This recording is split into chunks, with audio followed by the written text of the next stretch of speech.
Ladies and gentlemen, let me remind you of something powerful today. God doesn't need a decade. He doesn't need a year. He doesn't even need a week. God can change everything in just one night.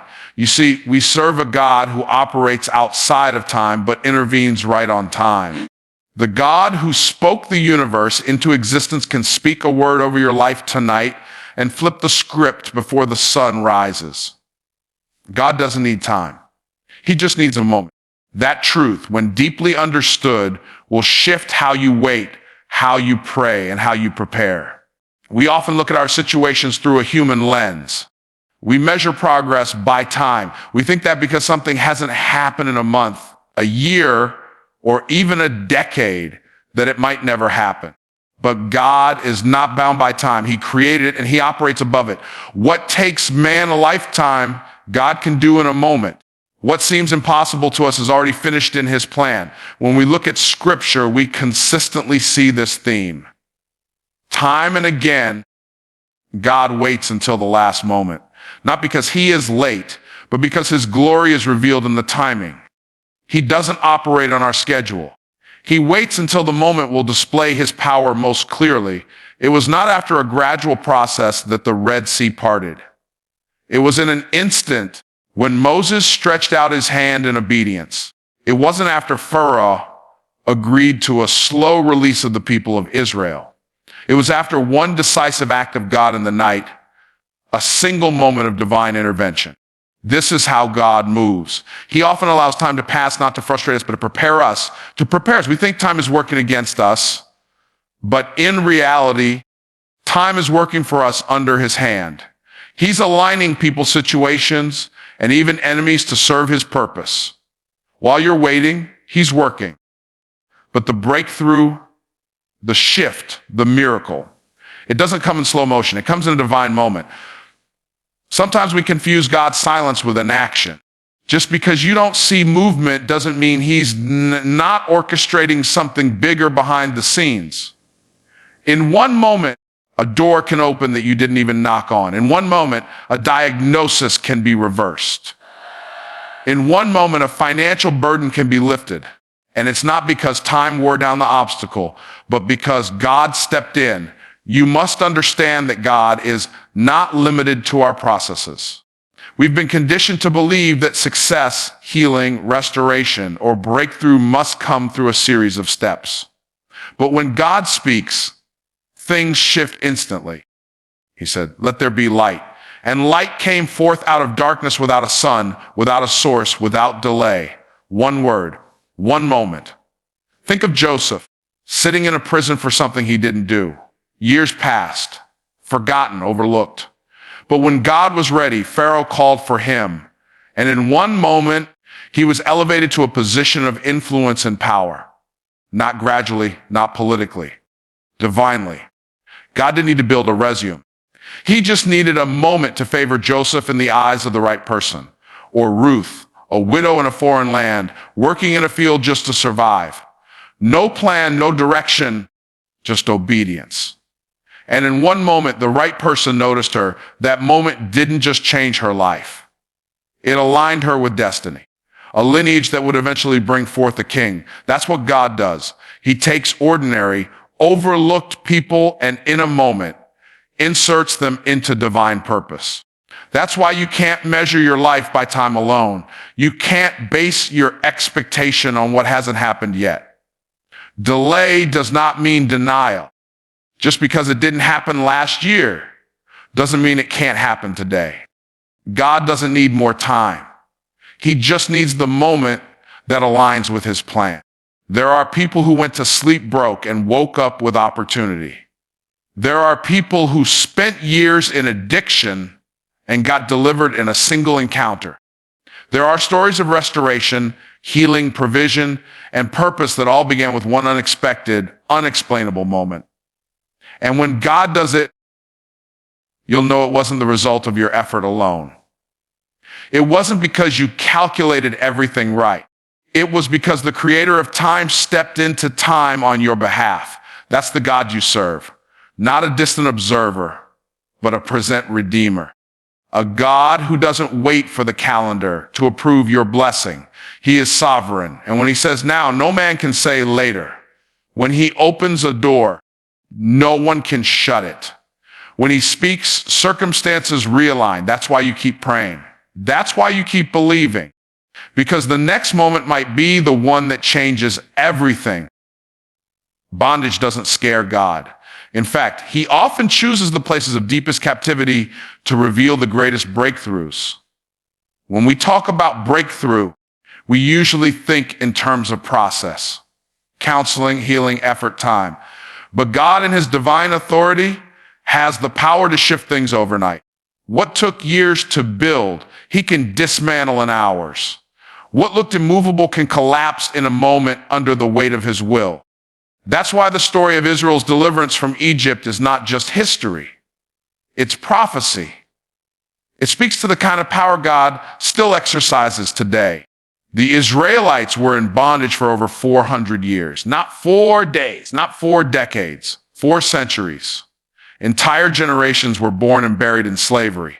Hope was low and expectations were shaped by chains. But God had not forgotten. He was not asleep. He was preparing the moment. And when that moment came, it didn't take 10 more years to negotiate their freedom. It happened in one night. One final act of God's authority broke the grip of Pharaoh. The same ruler who said no again and again suddenly said go. Not because he had changed, but because the situation had been overwhelmed by divine intervention. God didn't need Egypt's permission to deliver his people. He didn't need Pharaoh's cooperation. He didn't require any help from the oppressor. That's important because sometimes we wait for the person who hurt us to free us. We wait for the system that bound us to change. But God doesn't work like that. He doesn't negotiate with oppression. He overthrows it. And he can do it in one night. We get caught in the mindset that freedom must be a long road, that the pain we've carried for years must take years to heal. But we forget who our God is. The same God who created light with a word, who calmed storms with a command, who raised the dead with a touch, is the God who can break a generational course overnight. The addiction you've battled, the fear that's kept you frozen, the trauma that's silenced your voice, all of it can be shattered in one night when God shows up. Breakthrough doesn't mean you figured it out. It means God made a way. The Israelites didn't escape Egypt through a clever strategy. They walked out because God stepped in. And not only did they walk out, they left with wealth, favor, and purpose. That's what breakthrough looks like. It doesn't just release you from something. It positions you for something. It's not escape, it's elevation. It's not survival, it's destiny. Some of the strongest chains are invisible. Fear, shame, self-doubt, generational patterns, but none of them are too strong for God. The night before your breakthrough will look a lot like every other night. It won't feel special. You'll still be in the same place, dealing with the same thing. But something is shifting in the unseen. Angles are moving. Walls are weakening. Doors are unlocking. And when the time comes, you'll walk out of what held you without having to force your way through it. There is something powerful about how God allows pressure to build before he moves. He lets the tension grow. He lets the enemy think they're winning.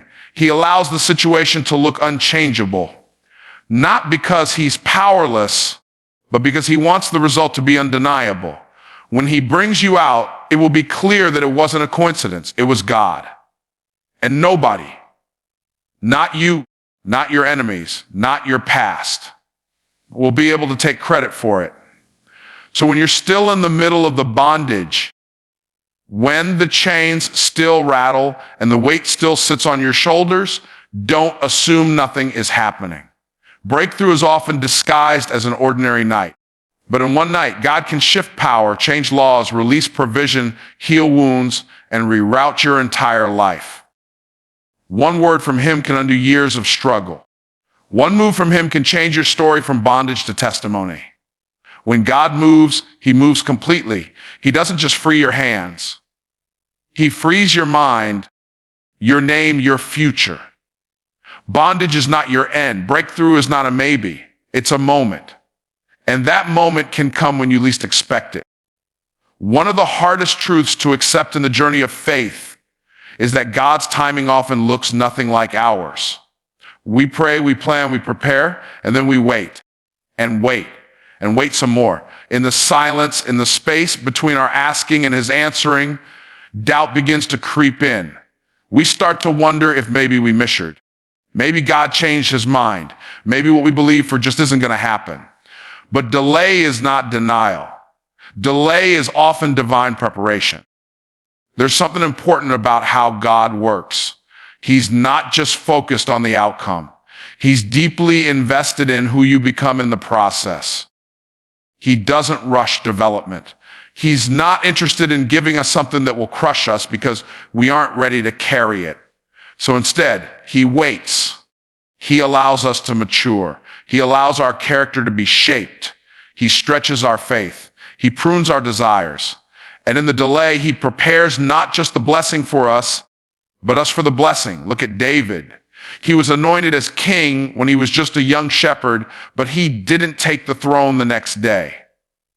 In fact, years passed between the promise and the fulfillment. During that time, David faced betrayal, rejection, warfare, and hardship. But those weren't wasted years. They were preparation. The caves and the wilderness shaped the kind of king he would become. God was building leadership in him before placing him in leadership. He was teaching David how to worship in private so he could lead a nation in worship in public. The delay wasn't God saying no. It was God saying, I'm getting you ready. We often want God to open doors we're not ready to walk through. We want him to release the platform before we've developed the voice. We want him to send the opportunity before we've built the discipline. And if we're honest, sometimes we want the reward without the responsibility. But God is a good father, and he loves us too much to promote us prematurely. That's why you have to shift your mindset. The waiting season is not wasted. It's not idle time. It's sacred ground. It's where God refines your motives, tests your endurance, and sharpens your vision. It's where he removes what can't go with you into the next level. Delay doesn't mean you're off track. It often means you're exactly where he wants you, being formed for something greater. Think of Moses. He spent 40 years in the desert after fleeing Egypt. That wasn't punishment. That was preparation. God was stripping away Egypt's influence from his identity. He was training him in the wilderness so he could later lead a nation through it. If God had used Moses too soon, he would have acted out of anger and pride. But after years in the quiet, Moses returned not as a man full of ambition, but as a man full of assignment. Even Jesus, the Son of God, didn't begin his public ministry until he was about 30 years old. He waited in obscurity, worked in a carpenter's shop, lived in submission, and grew in wisdom and stature. If delay was necessary even for him, how much more necessary is it for us? We must understand that God's delays are intentional. They are not rejections. They are not punishments. They are pauses filled with purpose. The longer it takes, the greater the weight it will carry. Because when God finally releases what he's promised, it will come with clarity, confidence, and confirmation. There will be no doubt that it was his hand, his time, and his plan. During the delay, our responsibility is to stay faithful, to keep showing up, to keep praying, to keep serving, to keep growing. Today, you don't wait by sitting still. You wait by moving in obedience even when you don't see the result. That kind of faith draws heaven's attention. That kind of faith says, I trust the one who promised more than I trust the timeline I imagined.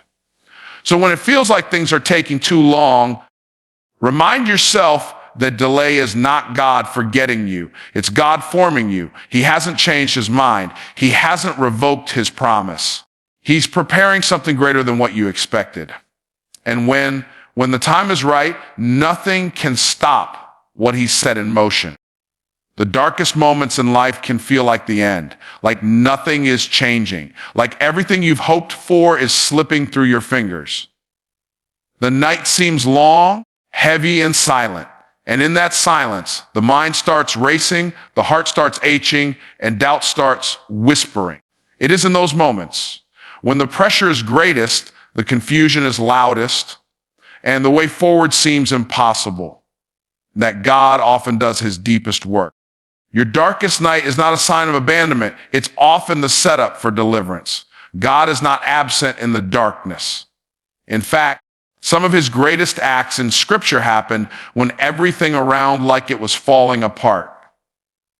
Consider the Passover night in Egypt. The Israelites were still slaves, and all they had was a promise. They were told to apply the blood of a lamb to their doors and wait. Imagine the fear, the uncertainty, the sounds of mourning echoing through the land as judgment passed through Egypt. That night must have felt like chaos. But it was the night before freedom. It was dark, it was terrifying, and it was holy. Because in that moment of pain and fear today, God was orchestrating the final blow to their bondage. Deliverance often comes disguised as disruption. The pain you feel may not be the end of something. It may be the pressure that precedes the breakthrough. When a woman is about to give birth, the most intense pain comes right before the delivery. The contractions increase. The pressure builds. The body prepares to release something new. It's not a sign that something is wrong. It's a sign that something is about to be born. In the same way, a spiritual deliverance often comes through the pressure of our darkest moments. Look at Jesus. His darkest night was Gethsemane. The weight of the world's sin, the betrayal, the loneliness, the agony. It all pressed on him there. From the outside, it looked like weakness. It looked like failure. But that night was the beginning of the greatest deliverance the world has ever known. The cross didn't follow a moment of glory. It followed a moment of crushing. And without Gethsemane, there would have been no resurrection. The darkness did not stop God's plan. It fulfilled it so many times, we misinterpret what we're going through because it doesn't feel good. But deliverance isn't about comfort. It's about transformation. The night before God sets you free may be the night that hurts the most. It may be the night you cry the hardest. It may be the night you're tempted to give up. But that is exactly when you need to remember that God is still working. He's not finished. He's preparing to bring you out. Sometimes the breakthrough is so that the enemy throws everything he has at you, hoping you'll quit before the light breaks. That's why things get harder right before they shift. The enemy doesn't fight what isn't a threat. He doesn't resist what isn't close to deliverance. Your darkest night is proof that something is about to change. Heaven is closer than you think. Deliverance in Scripture is rarely quiet. It's rarely convenient. And it rarely comes in the way we expect. But it always comes right on time. The walls of Jericho didn't fall in broad daylight with perfect peace. They fell after 7 days of obedience and a shout that pierced the atmosphere. Paul and Silas were in a prison cell, beaten and chained, praying and singing in the middle of the night. And suddenly, there was an earthquake. God didn't wait until morning. He moved at midnight. It represents transition. It's the moment the day begins to shift. Even if you can't see it yet, it's still dark, but something is changing. That's what happens in the spirit. Deliverance begins in the dark. The chains start breaking in the silence. The doors start opening while you're still in prayer. The shift starts before the light ever hits your situation. Don't let the darkness fool you.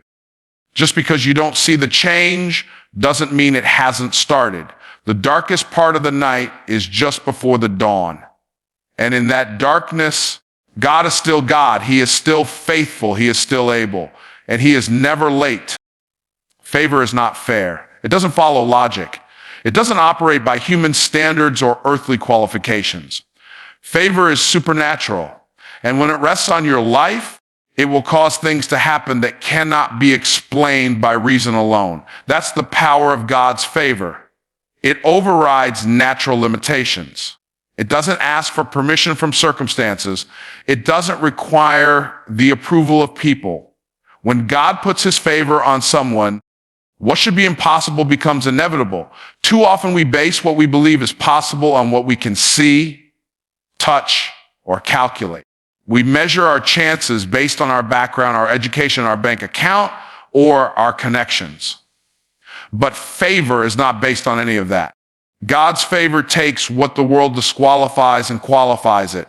He can raise someone from the back of the line to the front, not because they checked every box, but because his hand is on their life. It's not arrogance. It's alignment. It's given. Think about Mary, the mother of Jesus. She was a young girl from a small village with no status, no wealth, and no special position in society. Yet the angel said to her, you have found favor with God. And that one sentence changed the trajectory of her entire life. She wasn't chosen because she was powerful. She became powerful because she was chosen. God's favor didn't ask for credentials. It simply chose her. And because of that, what had never happened in history, a virgin conceiving a child, became reality. Natural laws were suspended because favor was present.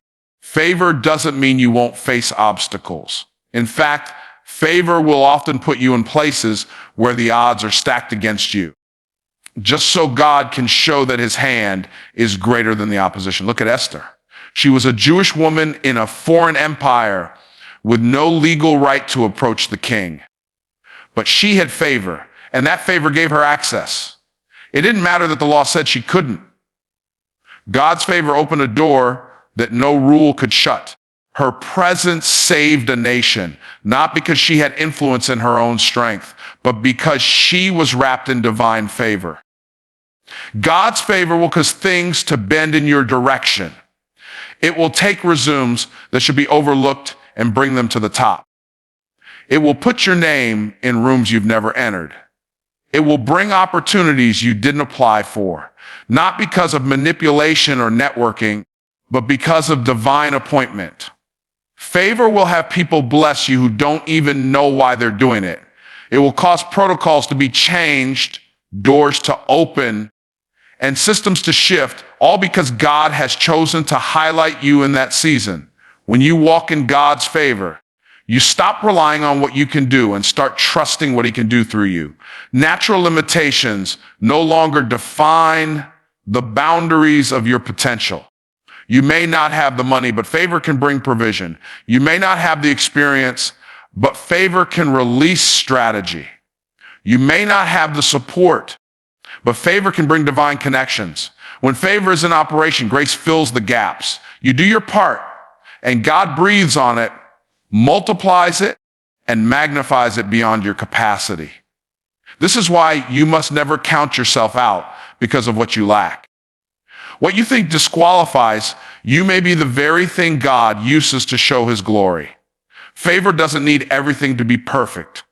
It just needs you to be positioned in faith, positioned in obedience, positioned in expectation, because favor flows where faith is active. And when you expect God to move beyond natural limits, you give him space to show off his power. God's favor is not something you manipulate. It's something you steward. You recognize that you honor it and you move in alignment with it. And as you do, you'll see that the things others strive and struggle for come to you not because you earned them, but because he assigned them. What others wait years to access, favor can deliver in a day. What the system says is blocked, favor says is already done. That's why you can't limit your future based on what you see right now. Natural limits don't apply to supernatural favor. We serve a God who exists outside of time, outside of systems, outside of human logic. He is not bound by the structures we build or the steps we design. He doesn't need to follow our timelines, our processes, or our formulas. When God decides to move, he doesn't need a sequence. He only needs a moment. One divine moment can accomplish what a lifetime of effort could not. One encounter, one word, one act of divine intervention can collapse delay, bypass resistance, and deliver results that don't make sense to the natural mind. We are conditioned to believe that change must be gradual. We think breakthrough must come through a process. Step 1, step 2, step 3. That's how we've been taught to expect transformation. And yes, sometimes God works through process, but he is not confined to it. He can choose to operate outside of it at any time. God doesn't need steps. He is the step. He doesn't need permission from the process to deliver what he promised. Look at the man at the pool of Bethesda. 38 years he waited. 38 years of hoping, watching, trying, failing. He was surrounded by a system, a process. An angel would stir the waters, and whoever got in first would be healed. That was the rule. That was the process. But when Jesus showed up, he bypassed all of it. He didn't wait for the waters to stir. He didn't help the man into the pool. He simply spoke a word. Take up your bed and walk. In one moment, what 38 years of process couldn't do, the power of God accomplished. That's the God we serve.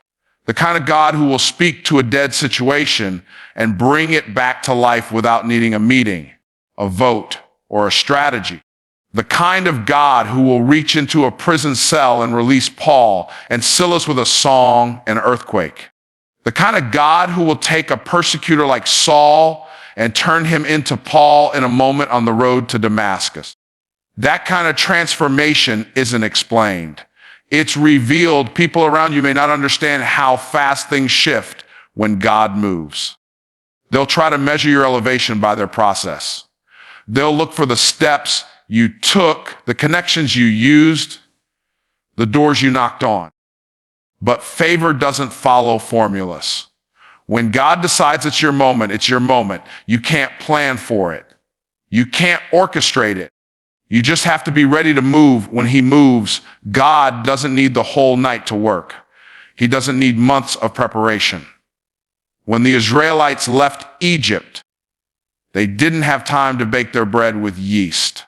God moved so quickly that they had to eat unleavened bread, a sign that what was coming was going to happen fast. Deliverance didn't come slowly. It came suddenly. The moment Pharaoh finally released them, everything shifted. In a single night, they went from slaves to free men, from begging to blessed, from broken to backed by divine authority. Suddenly is a word we see a lot in the Bible. Suddenly there was a sound like a rushing mighty wind. Suddenly the prison doors flew open. Suddenly Jesus was standing in the midst of them. Suddenly moments are how God reminds us that he's still in charge. That no matter how long it's been, no matter how stuck we feel, he can change everything in a flash. And when he does, there will be no mistaking who did it. You might be in a place right now where you feel like nothing is moving. You've been faithful. You've been obedient. You've been praying, but everything still looks the same. Don't confuse silence with absence. Don't confuse waiting with wasting. Just because you haven't seen the move doesn't mean it's not coming. God is preparing the moment. And when it arrives, it won't need help. It won't need warning. It will come fast. It will come clear. And it will come with power. So don't get married to the process. Stay connected to the presence. Because the presence of God is what creates the moment. And when that moment comes, you won't have to fight to make it happen. All you'll need to do is step into what God already finished in the Spirit. So if you're standing in a season where nothing makes sense, where the night feels long and the weight feels heavy, hold fast to this truth. God can change everything in one night. He doesn't need the approval of your circumstances, the cooperation of people, or the logic of systems. He just needs a moment. One divine decision, one word from heaven, one turn of his hand, and what held you back will release you. What was closed will open. What was delayed will be delivered. Your darkest night is not your end. It's the setup for your sudden shift. So lift your head, steady your heart, and stay in position. Because when God moves, he doesn't take votes. He makes history. And your breakthrough might be just one night away.